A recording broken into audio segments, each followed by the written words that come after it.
बिस्मिल्लाहिर्रहमानिर्रहीम। अस्सलाम वालेकुम स्टूडेंट्स। आज हम डिस्कस करते हैं जी lecture number 4। Students, lecture number 3 में आपने डिस्कस किया था। हम क्या पढ़ रहे थे उसमें कि हमारे पास जो है वो डाटा की 2 टाइप्स थी, क्वालिटेटिव एंड क्वांटिटेटिव। आपने लेक्चर नंबर 3 में क्वालिटेटिव जो है वो डाटा उसको डिस्कस कर लिया था। अब हम डिस्कस करने लगे हैं जी क्वांटिटेटिव डाटा की जो मजीद आगे से टाइप्स थी ना, उनको हम डिस्कस करेंगे। तो लेक्चर नंबर 4 जो है वो हम स्टार्ट करते हैं जी। In this lecture we will discuss the frequency distribution of a continuous variable, the graphical ways of representing data pertaining to a continuous variable. देखिए यहाँ पे जो है वो ये है, अगर आपको लेक्चर नंबर 3 याद हो तो उसमें हमने जो है ये था क्वांटिटेटिव, जो हमारे पास डाटा था उसकी जो टाइप थी कॉन्टिन्यूस वेरिएबल। एक कॉन्टिन्यूस वेरिएबल थी और दूसरी हमारे पास थी डिस्क्रीट वेरिएबल। हम यहाँ पे डिस्कस करने लगे हैं जी कॉन्टिन्यूस वेरिएबल को। कॉन्टिन्यूस वेरिएबल की आगे से जो टाइप्स थी ना वो थी हिस्टोग्राम, फ्रीक्वेंसी पॉलीगॉन और एंड फ्रीक्वेंसी कर्व। ये एक्चुअली जो कॉन्टिन्यूस वेरिएबल जो हमारे पास डाटा होता है ना, उसको ग्राफिकल वेज में किस तरह से जाहिर किया जाता है, किस तरह से उसको रिप्रेजेंट करते हैं, ये हमें जो है वो कैसे बताया जाता है, उसके मेथड होते हैं histogram and frequency polygon and frequency curve. ये जो फ्रीक्वेंसी पॉलीगॉन है उसकी जो शेप होती है ना वो इस तरह से होती है कि वो फ्रीक्वेंसी कर्व जो है वो हमें शो करती है। अच्छा स्टूडेंट्स, एग्जाम्पल के थ्रू जो है वो हम इस चीज़ को डिस्कस करेंगे। हमें जो है वो एग्जाम्पल दी जाएगी कॉन्टिन्यूस वेरिएबल की। हमने उससे जो है वो एक टेबल बनाना है और टेबल बना के उसमें डिफरेंट चीज़ें जो है फाइंड करने के बाद हमने जो है वो ग्राफ बनाना है और उससे हमने रिप्रेजेंट करना है जी किसको, कॉन्टिन्यूस वेरिएबल के थ्रू जो है वो डाटा को। अब हम देखते हैं एग्जाम्पल के। एग्जाम्पल में जो है वो क्या है हमारे पास। एग्जाम्पल है जी हमारे पास, suppose that the environmental protection agency of a developed country perform extensive test on all new car models in order to determine their mileage rating. Students क्या है जी, टेस्ट किया गया है कार मॉडल्स के ऊपर और ये जी इन्वायरमेंटल प्रोटेक्शन एजेंसी है, उसमें ये टेस्ट हुआ है। Suppose that the following 30 measurements are obtained by conducting such test. कि वो जो टेस्ट उन्होंने किया है ना कार मॉडल्स के ऊपर, उससे उन्होंने क्या किया है, 30 मेजरमेंट्स बनाई हैं। 30 मेजरमेंट्स जो हैं जो उन न्यू कार मॉडल्स पे हैं वो उन्होंने ये नीचे दी हुई हैं, ये रही आपके पास, ठीक है। तो ये डिफरेंट उसने मेजरमेंट्स दी हुई हैं और अब हमने क्या करना है कि ये जो मेजरमेंट्स है ना स्टूडेंट्स, यही आपके पास डाटा है। ये इसी तरह से आपको जो है वो डाटा दिया जाएगा पेपर में और आपने उस डाटा से जो है, जो आपसे वो पूछेंगे कि क्या आपने फाइंड करना है, वो आपने इस डाटा को यूज करते हुए फाइंड करना है। लास्ट लेक्चर में आपको मैंने ये चीज़ बताई थी कि हो सकता है आपको ये चीज़ समझ ना आ रही हो कि मैम वो हमें क्वेश्चन देंगे या वो हमें किस हद तक बताएंगे और हमने जो है वो कौन सी चीज़ फाइंड करनी है। क्योंकि जो लास्ट लेक्चर था तो वो थोड़ा कंफ्यूज कर रहा था कि हमने क्या फाइंड करना है, पेपर में हमें ये क्वेश्चन किस तरह से आएगा। तो उसका जो क्वेश्चन का आपका आंसर है ना वो ये है कि इस तरह से आपको क्वेश्चन दिया जाएगा। जैसे ये कार मॉडल से रिलेटेड जो टेस्ट है उसकी 30 मेजरमेंट है ना, इस तरह से आपको वो दिया जाएगा। और ये टेबल सपोज कर लो कि इसी तरह से आपको ये टेबल दिया गया है और आपसे वो डिफरेंट कंडीशंस देंगे कि ये आपने फाइंड करना है। वो अब नेक्स्ट करते हैं, उससे आपको और अच्छे से समझ आ जाएगी कि हमने जो है वो क्या फाइंड करना है। नेक्स्ट आपको ये बताएंगे अब। अच्छा, अब आपने क्या करना है, ये देखिए ये MCQs है आपका ये वाला। इन्वायरमेंटल प्रोटेक्शन एजेंसी है, इस तरह से जो है वो कोई भी आपकी बुक में चाहे वो स्टैट है या कोई भी बुक है ना, अगर आपके पास इस तरह से शॉर्ट फॉर्म लिखी हुई है ना EPA, जैसे इन्वायरमेंटल प्रोटेक्शन एजेंसी की है, इस तरह से अगर आपकी बुक में कोई भी है ना शॉर्ट फॉर्म, उसको जरूर आपने अच्छे से याद रखना है। MCQs में ये चीजें मस्ट आती हैं, ठीक है। उनको आप अपने हैंड आउट्स में पॉइंट आउट कर लें, उनको हाईलाइट करके रखें, चाहे आप उनको एक साइड पर जो है वो नोट डाउन कर लें और जब आप का पेपर है उससे पहले एक दफा उनको रिवाइज कर लें। तो ये चीज़ें जो है वो MCQs में ज़रूर आती हैं, इनको वो स्किप नहीं करते। उसके बाद जी there are few step in the construction of frequency distribution for this type of variables. अब हमने क्या करना है जी, फ्रीक्वेंसी डिस्ट्रीब्यूशन जो है वो उसकी कंस्ट्रक्शन करनी है, वो बनानी है हमने। तो कंस्ट्रक्शन जो है वो उसकी कैसे होगी जी, अब हम देखते हैं जी। स्टेप 1 हमारे पास क्या है। स्टेप 1 में आपने स्टूडेंट्स क्या करना है, identify the smallest and the largest measurement in the data set. जो आपको 30 मेजरमेंट उसने दी है ना, ये जो भी हमने टेबल देखा था ये वाला, इसमें आपने देखना है कि जो सबसे छोटी आपके पास मेजरमेंट है ना वो कौन सी है और जो सबसे बड़ी मेजरमेंट है वो कौन सी है। सबसे छोटी आई थिंक सो ये 30.1 ही होगी। वो जो सबसे बड़ी है वो हमारे पास 40 होगी, 40 से बड़ी 41 भी है और 44 होगी। जो सबसे छोटी है वो आई थिंक सो ये 30.1 है और जो सबसे बड़ी है वो 44.9 है। ये देख लेते हैं, इन्होंने ये लिखी भी हुई है यहाँ पे जी।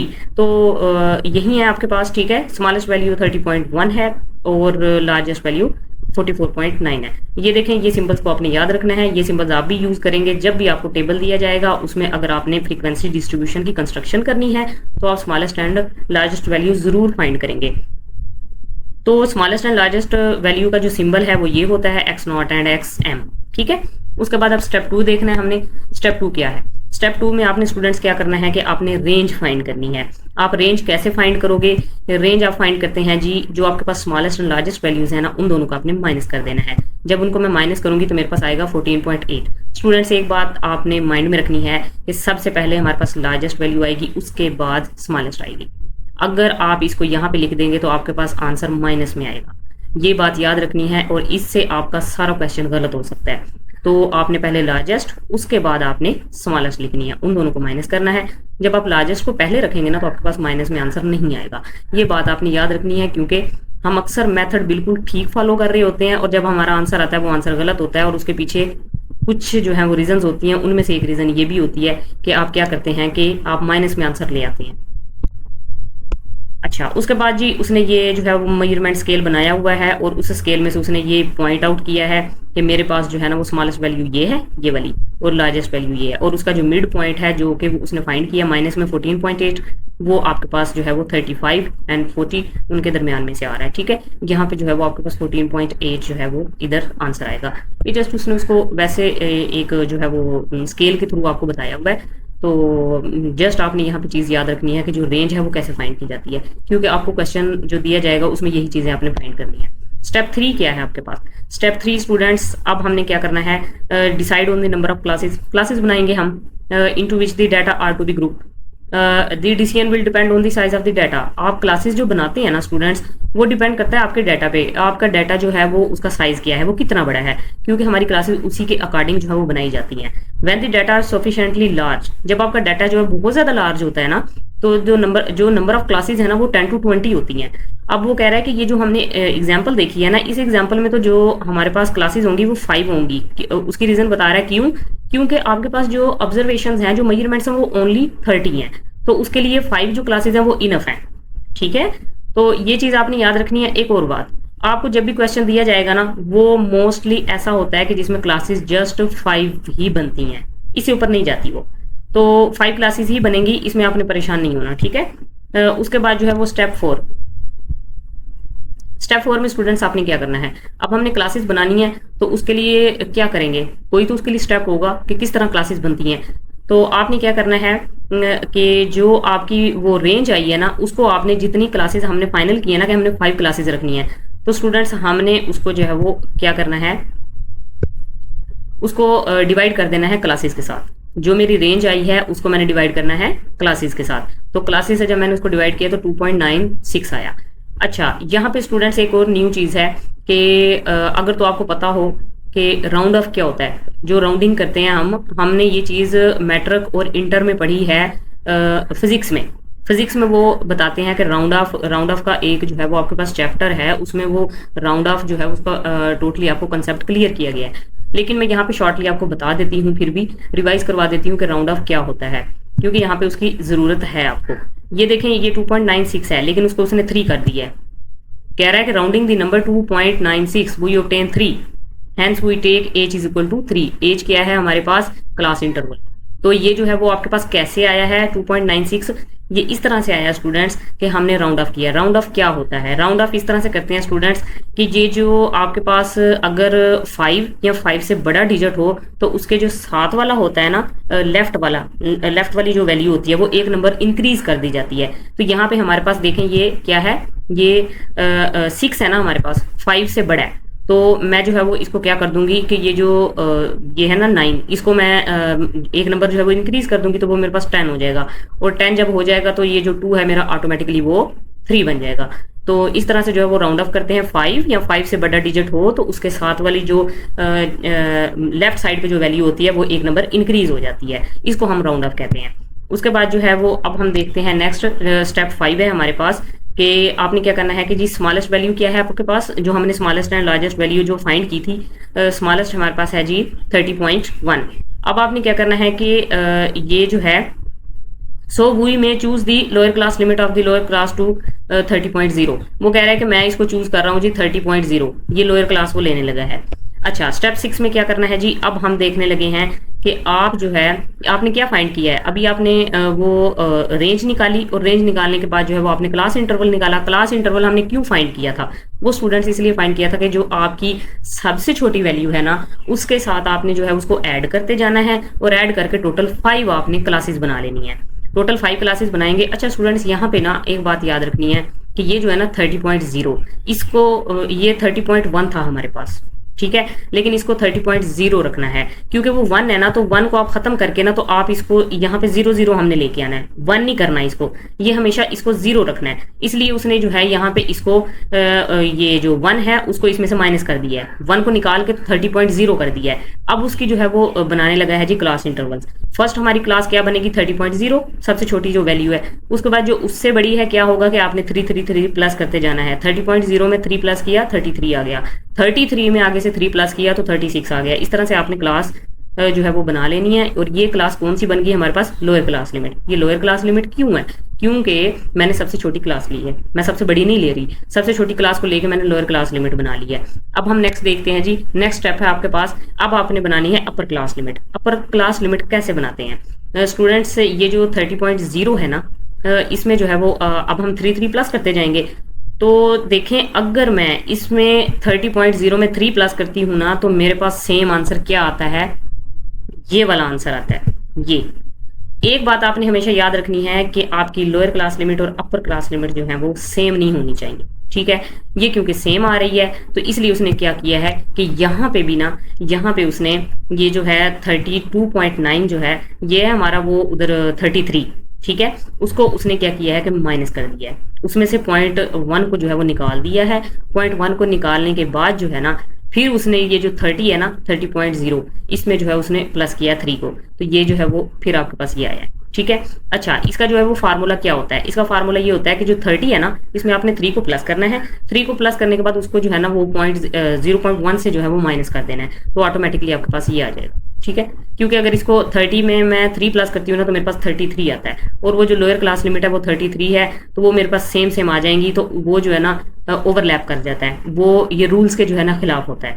तो इसलिए क्या करते हैं, हमेशा जब भी इस तरह से ओवरलैप का इशू आए ना, तो कोशिश करते हैं कि उसको जो है ना 1 पॉइंट कम कर दें खुद ही। तो इसलिए उसने क्या किया कि जो 30.0 है ना, उसको पहले 3 प्लस किए उसमें, और फिर जो है ना वो 1 उसमें से माइनस कर दिया, तो ये आपके पास 32.9 आ गया। अब आगे से जब आप 3 प्लस करते जाएंगे ना 32.9 में, तो आपकी ऑटोमेटिकली जो है ना वो क्लासेस सही बनेगी, कोई इशू नहीं आएगा इसमें, ठीक है। उसके बाद अब हमने क्या करना है कि भाई हमारी क्लासेस फाइनली आ गई, ये हमारे पास लोअर लिमिट क्लास है, ये अपर लिमिट क्लास है, उनको अब उसने इकट्ठा करके लिख दिया। स्टेप 8 क्या है जी, स्टेप 8 में आपने क्या करना है, टैली मार्क्स देने हैं इसको, और फ्रीक्वेंसी देनी है इसको। फ्रीक्वेंसी जो है वो देख लेते हैं कि कैसी आई है आपके पास। फ्रीक्वेंसी जी स्टूडेंट्स, ये 30.0 है, 32.9 है।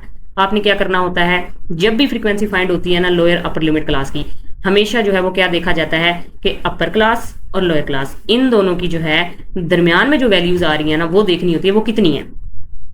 जो आपकी 30 मेजरमेंट्स थी ना, जो उन्होंने आपको डाटा दिया हुआ था, उसमें आपने देखना है कि 30 एंड 32 इन दोनों के दरमियान कितनी वैल्यूज आ रही हैं। इन दोनों के दरमियान जो है ना 2 वैल्यूज आ रही हैं, इसलिए इसने 2 फ्रीक्वेंसी लिखी हुई है। अभी मैं आपको बता देती हूँ कि किस तरह उसने फाइंड किया है।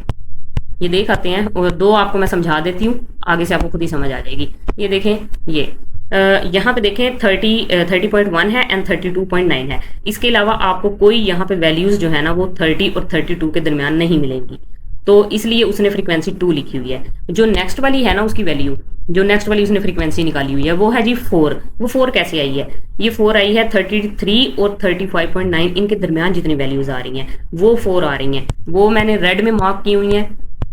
ये देखें, आप देख लें कि 35 एंड जो है वो 35.9 और उसके अलावा देखें 33, ये जो है ना ये 4 पॉइंट्स हैं आपके पास, ये 4 हैं वैल्यूज जो कि वो जो अपर एंड लोअर लिमिट्स है ना सेकंड वाली, उनके दरमियान आ रही हैं, बाकी कोई भी आपको यहाँ पे नहीं मिलेंगी। तो इसलिए जो है ना ये क्या है हमारे पास, इसकी फ्रीक्वेंसी 4 है। अब फ्रीक्वेंसी तो आपको समझ आ गई कि ये सारी इस तरह से उसने लिखी हुई है। अब ये टैली मार्क्स क्या होते हैं स्टूडेंट्स, पहले मैं आपको बता दूं शॉर्टली कि टैली मार्क्स होते क्या हैं। टैली मार्क्स जो है स्टूडेंट्स, हिस्ट्री अगर आप इसकी पढ़े ना, जो मैथ में आप चैप्टर पढ़ते आ रहे हैं मैट्रिक इंटर में, नंबर सिस्टम में स्टूडेंट्स ऐसे होता है कि उसकी अगर आप हिस्ट्री देखो ना, बुक्स में लिखी भी होती है हिस्ट्री में ना, टैली मार्क्स का आपको बताया होगा कि पहले दौर में ऐसा होता था कि वो लोग जो है ना जैसे एनिमल्स हैं या लकड़ी का काम करते थे, तो अगर उन्होंने कोई चीज़ काउंट करनी होती थी ना, तो वो ऐसे करते थे कि एक चीज़ उठा के साइड पे रखते थे और उसके बाद जो है वो दीवार पे एक लाइन लगा देते थे, फिर दूसरी चीज़ उठा के रखी है, फिर दीवार पे लाइन लगाते थे। इस तरह से वो चीज़ों को ना काउंट करते थे। तो वो दरअसल क्या था, वो टैली मार्क्स थे। ठीक है, तो उसने जो है ना ये फ्रीक्वेंसी जो है उसको इसी सूरत में यहाँ पे जाहिर किया हुआ है। टैली मार्क्स में मतलब लोग जो है ना वो टैली मार्क्स की सूरत में चीजों को काउंट करते थे, जैसे अब हम करते हैं ना 1 2 3 4 5, इस तरह से नहीं करते थे। तो उसके बाद देखें यहाँ पे जो है वो 2 है, तो 2 फ्रीक्वेंसी है। ये जो है ना 4 तक तो ऐसे ही जाती है टैली मार्क्स जो काउंटिंग होती है। 1 होगा तो 1 लाइन लग गई, 2 हो गए तो 2 लाइन्स, उसके बाद 4 तक जो है ना इस तरह से 4 लाइन्स लगाते हैं। लेकिन जब 5 नंबर्स हमने काउंट करने होते हैं तो 4 लाइन्स लगा के ना, तो जो 5th वाली होती है ना वो थोड़ी सी टेढ़ी लगाई जाती है। या तो आप इसके ऊपर लगा दो 5 वाली, ये साइड पे भी कर सकते हो, क्योंकि ये देखें ये उसने ना यहाँ पे MS वर्ड में ना थोड़ी सी टाइपिंग मिस्टेक हुई है, जिसकी वजह से वो साइड पे लग गई है। तो ये 4 लाइन्स हैं और ये जो टेढ़ी लाइन है ये 5th है। उसके बाद ये 4 लाइन्स और ये 7 वाली जो है ना ये थोड़ी सी इधर हो गई है, तो ये इसकी 5th लाइन है। तो ये टोटल हमारे पास 10 हो गए और नीचे एक और 4 लाइन लगाई तो ये 14 हो गए। तो ये टोटल 14 लाइन्स हैं और ये 14 फ्रीक्वेंसी को जाहिर कर रही है। फ्रीक्वेंसी को टैली मार्क्स की सूरत में इस तरह से शो किया जाता है। ये पेपर में अगर आपको आता है तो आपसे पूछा जा सकता है कि फ्रीक्वेंसी को टैली मार्क्स की सूरत में आपने जाहिर करना है, तो इसको करके दिखाएं। उसके बाद नेक्स्ट हमारे पास है जी क्लास बाउंड्रीज। क्लास बाउंड्रीज कैसे बनती हैं स्टूडेंट्स? क्लास बाउंड्रीज जो है वो इस तरह से बनती हैं, जो क्लास लिमिट्स होती है ना, अपर एंड लोअर लिमिट्स, आपने क्या करना होता है कि ये जो है ना वो जो लोअर लिमिट्स होती हैं उसमें से आपने जो है वो 0.5 को माइनस कर देना होता है, और जो अपर लिमिट्स होती है ना उसमें आपने क्या करना होता है, उसमें प्लस कर देना होता है। ठीक है, ये बात आपने माइंड में रखनी है। ये सब में, इन सब में 0.5 को मैं माइनस कर दूंगी तो ये वैल्यूज आ जाएंगी, और इन सब में 0.5 को प्लस कर दूंगी तो ये वाली वैल्यूज आ जाएंगी। उसके बाद इनकी फ्रीक्वेंसी वही है जो पहले वो हम देख रहे हैं, 2 4 14 8 2, जो भी हम टैली मार्क्स की जो है वो उसमें सूरत में भी देख के आए हैं। तो इनको आपने टोटल करना है, हमारे पास 30 आ जाएगा। फ्रीक्वेंसी का टोटल किया। उसके बाद स्टूडेंट्स अब हमने रिलेटिव फ्रीक्वेंसी फाइंड करनी है। रिलेटिव फ्रीक्वेंसी जो है वो किस तरह फाइंड की जाती है? आपकी जितनी भी फ्रीक्वेंसीज होती है ना हर क्लास की, उनको हमने टोटल फ्रीक्वेंसी से डिवाइड करना होता है, और उसके बाद देखें ये डिवाइड करके ये आंसर आया। उसके बाद उसकी परसेंटेज निकालनी है, उसने लिखा भी हुआ है, देखें ये 2 है और ये 30 कहाँ से आया? ये जो फ्रीक्वेंसी है ना इसका हमने टोटल निकाला था ना, 30 आया था, उस 30 से हमने डिवाइड करते जाना है हर फ्रीक्वेंसी को, और हमारे पास रिलेटिव फ्रीक्वेंसी आ जाएगी। और रिलेटिव फ्रीक्वेंसी की परसेंटेज कैसे निकालते हैं कि इसी को, ये जो आंसर आया है ना डिवाइड करने के बाद, इसको आपने 100 से मल्टीप्लाई करते जाना है। 100 से मल्टीप्लाई करेंगे तो परसेंटेज में आंसर आ जाएगा। उसके बाद नेक्स्ट है जी हमारे पास स्टूडेंट्स, ये है ये जो टॉपिक है आपका यहीं पे क्लोज हो गया। यहाँ तक थी ये चीज आपकी कि आपने रिलेटिव फ्रीक्वेंसी फाइंड करनी थी। अब नेक्स्ट हमारा टॉपिक है जी, उसने क्या क्या कहा है कि जो ये रिलेटिव फ्रीक्वेंसी है ना इसका क्या फायदा होता है। ये पॉइंट आपका इंपॉर्टेंट है, इसको आपने जो है वो हाईलाइट कर लेना है कि इसका ये फायदा होता है जी, is that comparison is possible. Comparison possible कर देती है ये between 2 sets of data having similar classes. उसके बाद उसने जो है वो नेक्स्ट आपको एग्जांपल से समझा भी दिया है। अब उसने क्या किया है कि 2 क्लासेस ली हैं। ये देखें ये क्लासेस सेम है दोनों की, मॉडल ए है मॉडल बी की, और कह रहा है कि इन दोनों का कंपैरिजन कर सकते हो आप रिलेटिव फ्रीक्वेंसी के थ्रू। तो रिलेटिव फ्रीक्वेंसी का जो यूज है, उसका जो बेनिफिट है वो ये है, आपको ये MCQs आ सकता है, ये शॉर्ट क्वेश्चन पूछा जा सकता है कि जो रिलेटिव फ्रीक्वेंसी है उसका क्या फायदा है, उसका क्या बेनिफिट है, उसके क्या एडवांटेजेस हैं।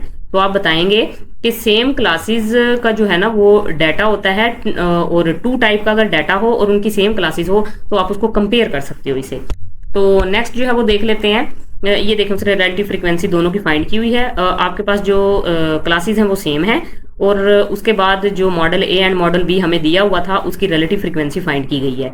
तो रिलेटिव फ्रीक्वेंसी जो है वो आपको मैंने ऑलरेडी बता दिया कैसे फाइंड की जाती है, तो वो उसने बताया भी हुआ है यहाँ पे। हर क्लास का जो है टोटल फ्रीक्वेंसी से डिवाइड करने के बाद 100 से मल्टीप्लाई, तो वो परसेंटेज में आंसर आ जाता है। अब हमने हिस्टोग्राम फाइंड करना है।